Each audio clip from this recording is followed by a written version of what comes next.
একটা side already আমি cream লাগিয়ে নিয়েছি, এখন বাকি যে সাইডটা আছে ওটার মধ্যে চলে এসেছি, ওটার মধ্যে ক্রিম অ্যাপ্লাই করে দিচ্ছি।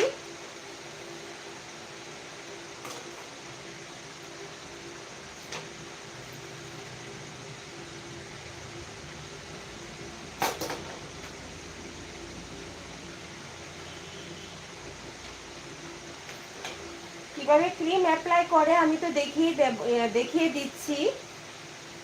হালকা একটু জায়গা আমি ছেড়ে দিয়েছি, হ্যাঁ, তারপর আমি কিন্তু ক্রিমটা অ্যাপ্লাই করছি। স্ক্যাল্পে আমি ক্রিম লাগাবো না।